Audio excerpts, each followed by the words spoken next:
Hello everyone, I am Manisha Rane and welcome to my channel Our Orange Kitchen. This channel is mainly about sharing food recipes, but in today's video, I am going to do something different. Today, I am going to take you through the process of how I started vegetable gardening in my balcony. Before we start, just a small disclaimer that I am no expert in gardening, and in this video, I am just sharing my journey of vegetable gardening.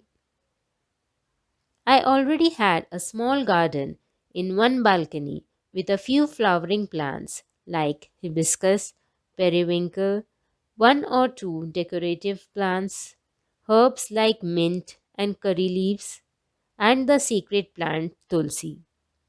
So me and my husband thought of trying out our hands at growing a few vegetables in the other balcony.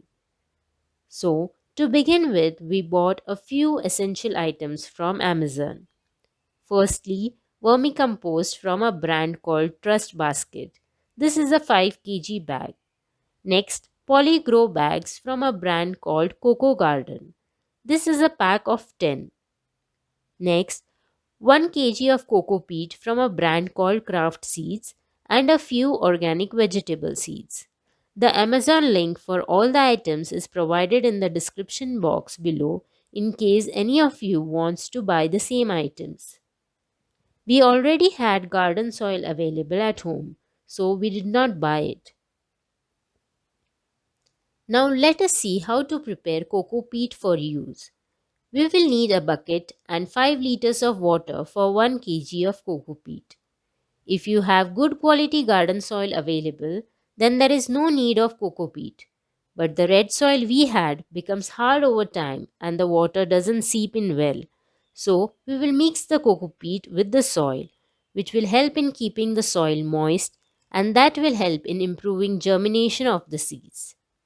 Here I have placed the cocoa peat in the bucket and now adding 5 liters of water into it. Leave this for overnight. Next day, you will get a very fluffy cocoa peat mixture which is ready to be mixed with the garden soil.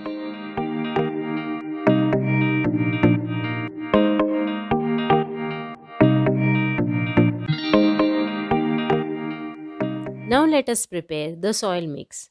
Here I am taking 4 parts of garden soil.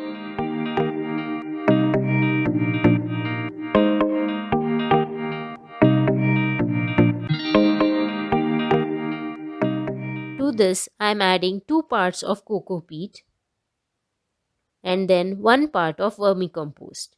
Vermicompost contains water-soluble nutrients which increases immunity system of plants. It improves soil aeration and enriches soil with microorganisms. Mix all the components well and you have the soil mix ready for your garden. Let us now take a look at the polygrow bag. The inner side of the bag is colored black and outside is colored white to avoid harm to the roots due to direct sunlight. The drainage holes allow excess water to escape through the bottom of the bag. They are lightweight and can be easily moved. Now add the prepared soil mix in the bags. Here I have 4 pots ready. Now it's time to sow the seeds. First I'm starting with line sowing for spinach or palak. The spinach seeds needs to be sowed half to 1 centimeter deep. All the growing instructions are given with the manual that comes with the organic seeds box.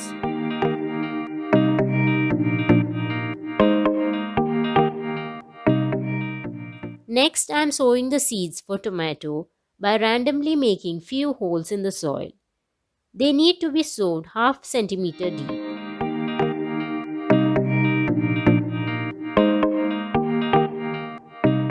Similarly, I am sowing the seeds for chili and brinjal each half a centimeter deep. I have sowed around 8 to 10 seeds each of tomato, chili and brinjal.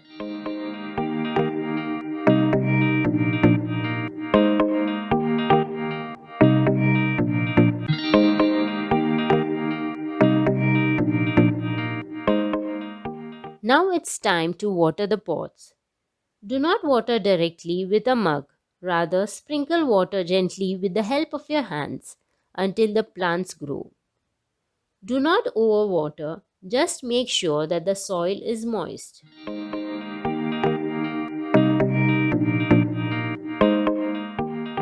Now we will have to wait for the baby plants.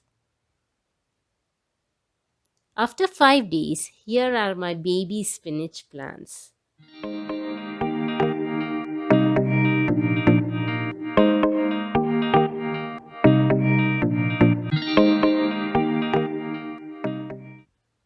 After about a month, here is my plant update. This is the bright brinjal and sparkly spinach, which got a little overcrowded. It would be great to plant spinach in a rectangular pot. This one is tangy tomato, which has grown really well. And then chitakedar chili. Do let me know if you would like to see the update on the plants and the vegetable produce by leaving your comments in the comment section below. If you liked the video, then please click on the like button. Make sure to subscribe to my channel and click on the bell icon to be notified about my new videos. Thank you for watching.